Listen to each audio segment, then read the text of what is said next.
All right, well, here we are we're back with the 1981 ATC 250R spare parts build. That's a hell of a title. That's why I don't type it all out. So, basically, if you want to know more of the ins and outs on this rear end, I suggest looking at the last video I made about this. It was something to do with kart axle in an ATC. I think it was called something like that. Well, basically, I just took the thing on its first maiden voyage. I will get to the rear brakes actually first, though. What we have here, I believe, 8-inch rear caliper, 1/8 inch thick. Ended up getting a 200X rear brake caliper for this. That was on here last time. And I have the top bolted in. If someone was a better machinist than me, which I want to do something, this is not finished. I want to somehow make a bracket from here down to here. For now, it's just wired together, 2 wires to be a double safe, you know. And obviously I put the locking collars on. I want to put a second one on the outside of both those and then tape everything just like I do on the back of that guy with the 2 nuts. Let me tell you, this thing sits low. Them little tires just rip. They do fantastic.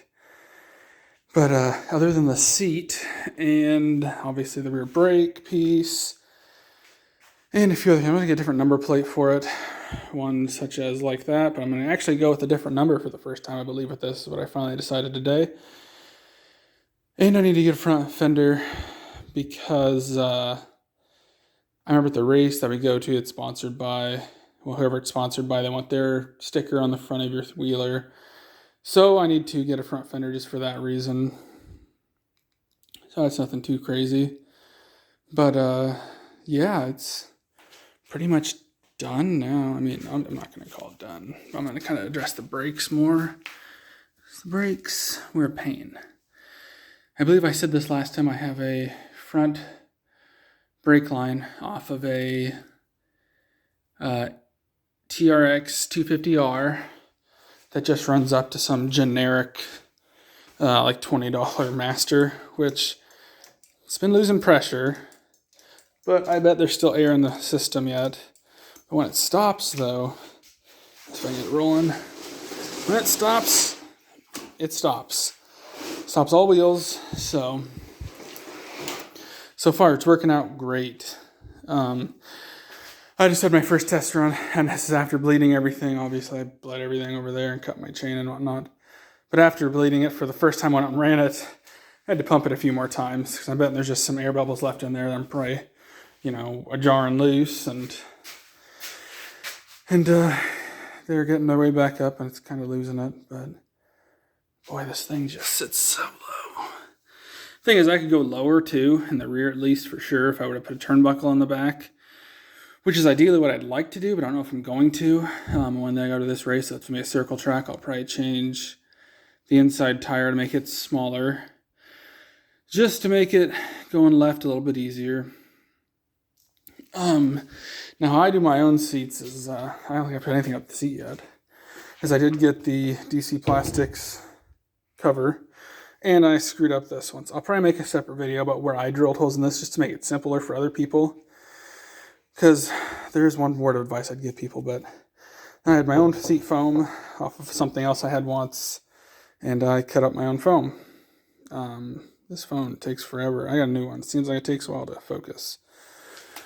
So, and I know a lot of people are iffy about, cutting up foam and everything yourself, but that's what that one is. I don't remember what, I think I got a free seat with something. I got a free seat with one of my 225s. No idea what it was for, so I cut that out. Cut the foam out and put it in there. This seat cover I'm going a little different direction with, so it'll be a little bit more interesting, I guess. Yeah, that's pretty much it for right now. Nothing too crazy is going on with this. I think I need to change the fluids, or I guess just lower end oil. And it has some kind of a leak. I'm not sure where or what. I know I also need to put a catch can on there. And I have a very Iowa idea for that. So that'll be fun.